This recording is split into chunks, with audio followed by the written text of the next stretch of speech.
Buenas tardes, mi nombre es Rodolfo Romero Cruz y la materia es Seminario de Profundización en Defensa Oral y Litigio Estratégico 1. El tema, violaciones procesales, en la catedrática doctora María Guadalupe Domínguez Moreno. Bien, vamos a iniciar con la primera pregunta que nos dice para la primera sala en qué momento debe impugnarse las violaciones procesales. En esta primera sala, en el caso que subsiste un planteamiento de constitucionalidad que además resulta de importancia y trascendencia que hace procedente el presente medio de impugnación, en específico si conforme a lo dispuesto en nuestra Carta Magna y en la Ley de Amparo es posible ejercer revisión constitucional en sede de juicio de amparo directo y consecuentemente en el recurso de revisión interpuesto en contra de la sentencia respectiva en relación a violaciones de derechos fundamentales, en particular ante la existencia de un alegato ante posibles actos de tortura, cuando se dice que éstas han ocurrido durante las etapas previas a la audiencia de juicio oral. Así que de esta manera, para poder resolver dicha cuestión, tenemos que analizar lo dispuesto en el artículo 107, fracción 3, inciso A de nuestra Carta Magna, así como los artículos 170 y 173 de la Ley de Amparo vigente. El artículo 107 de nuestra Carta Magna nos dice que las controversias de que habla el artículo 103 de esta Constitución, con excepción de aquellas en materia electoral que se sujetarán a los procedimientos que determine la ley reglamentaria de acuerdo a las bases siguientes, cuando se reclamen actos de tribunales judiciales, administrativos o del trabajo, el amparo solo procederá en los siguientes casos: contra sentencias definitivas, laudos y resoluciones que pongan fin al juicio, ya que sea la violación se cometa en ellos o que cometida durante el procedimiento afecte las defensas del quejoso, trascendiendo al resultado del fallo. En relación con el amparo al que se refiere este inciso y la fracción 5 de este artículo, el tribunal colegiado de circuito deberá decidir respecto de todas las violaciones procesales que se hicieron valer y aquellas que cuando proceda advierta en suplencia de la queja, y fijará los términos precisos en que deberá pronunciarse la nueva resolución solo si las violaciones procesales no se invocaron en el primer amparo. Y en el tribunal colegiado correspondiente las hizo valer de oficio en los casos que proceda la suplencia de la queja. No podrán ser materia de concepto ni de violación ni de estudio oficioso en juicios de amparo posteriores.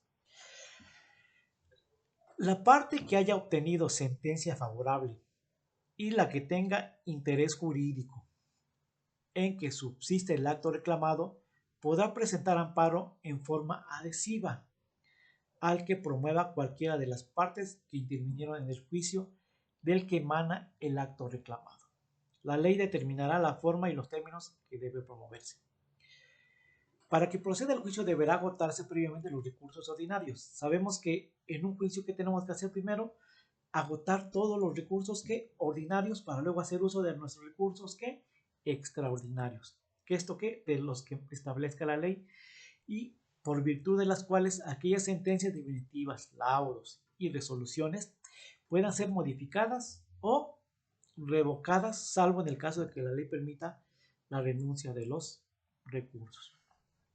Al reclamar la sentencia definitiva, laudo o resolución que ponga fin al juicio, deberán hacerse valer violaciones a las leyes del procedimiento, siempre y cuando el quejoso las haya impugnado durante la tramitación del juicio mediante el recurso o medio de defensa, que en su caso señale la ley ordinaria respectiva.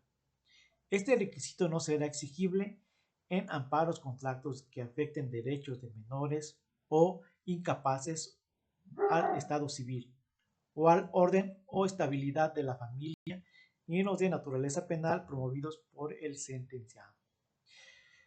El artículo 173 nos dice que en los juicios de orden penal se considerarán violadas las leyes del procedimiento con trascendencia a las defensas del quejoso cuando el sistema de justicia penal acusatorio y oral no se respete al imputado el derecho a declarar o guardar silencio, La declaración del imputado se obtendrá mediante incomunicación o intimidación, tortura o sin presencia de su defensor, o cuando el ejercicio del derecho a guardar silencio se utilice en su perjuicio. Se trata de casos análogos a las fracciones anteriores a los juicios del órgano jurisdiccional de amparo. Se trata de juicios de amparo, como ya les comenté, y algo importante que se tiene que realizar aquí, pues es en este caso la revisión, el juicio de revisión, que esto va a ser importante en nuestro caso. Ahora vamos a la parte 2. Imaginemos el escenario del Ministerio Público que admite medios de prueba en la audiencia intermedia. En específico, si conforme a lo dispuesto en la Constitución y en la Ley de Amparo, es posible ejercer revisión constitucional, sabemos que sí.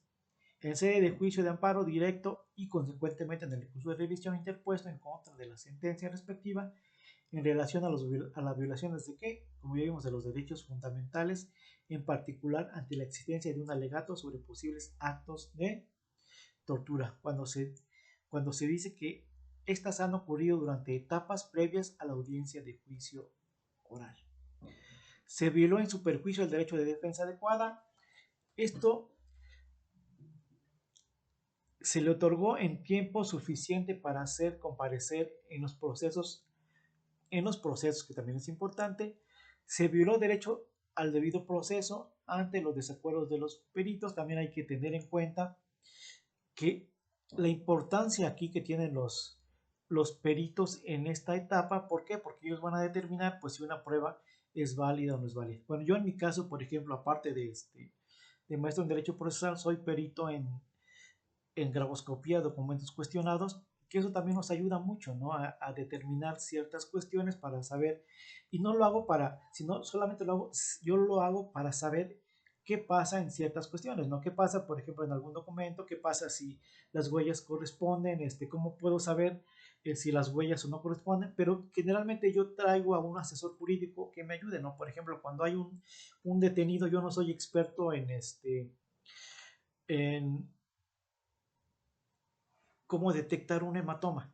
¿Qué hago ahí en ese caso? Veo y entro, yo por ejemplo, yo personalmente entro con un criminólogo, ya entra conmigo, no sabemos si golpearon o no a nuestro defendido, pero ¿qué hago en esa parte, no?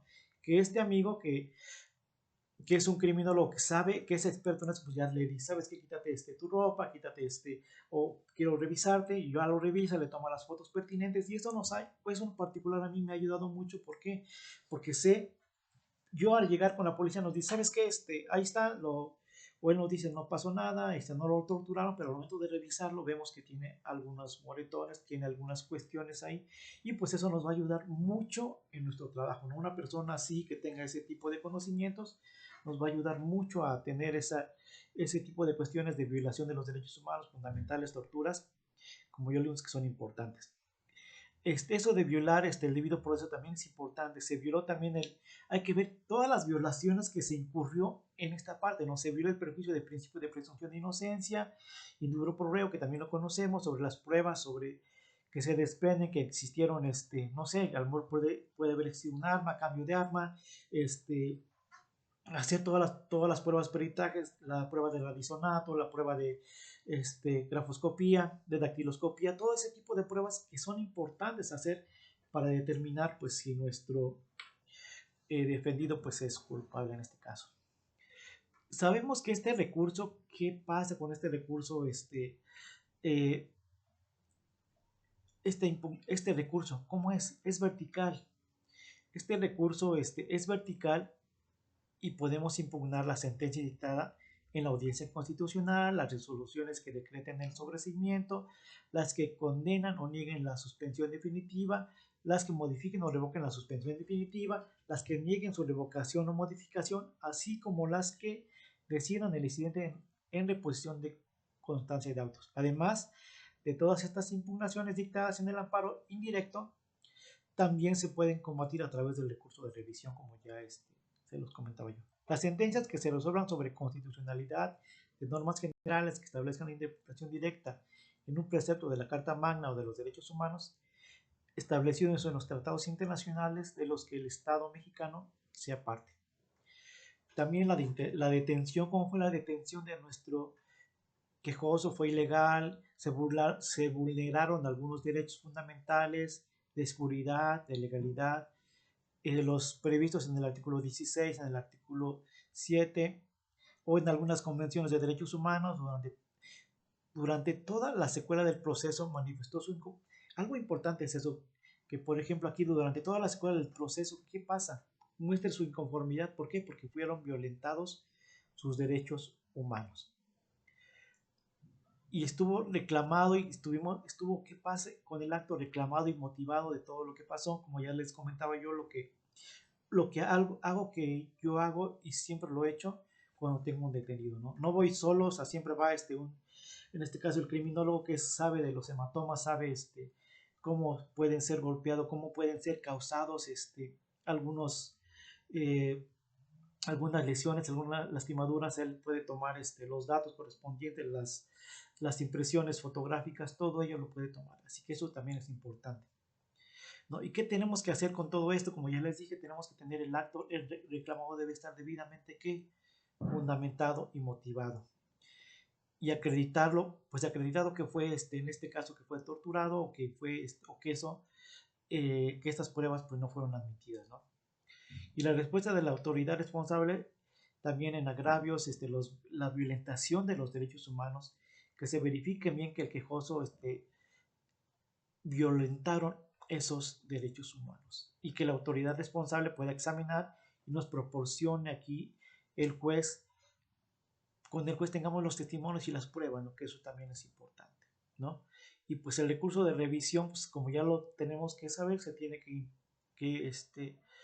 interponer que en tiempo y forma, ¿no? Que esto es algo importante. Bueno, nuestras referencias son la Cámara de Diputados 2012 y Constitución Política de los Estados Unidos Mexicanos, Cámara de Diputados 2012, Ley de Amparo México, Cámara de Diputados. También Martínez Lascano AJ 2019, Convencionalidad del Amparo Mexicano por la eficiencia en la protección judicial de los derechos humanos. Y Ainaba 2010, el amparo Camacho a impugnación de una reforma constitucional, alegatos. Y Pelayo DG 2002, Introducción al Amparo Mexicano, editorial Limusa. Y también J. Cárdenas 2013, Nueva Ley de Amparo, Cuestiones Constitucionales. Y eso es todo. Les agradezco y muchas gracias.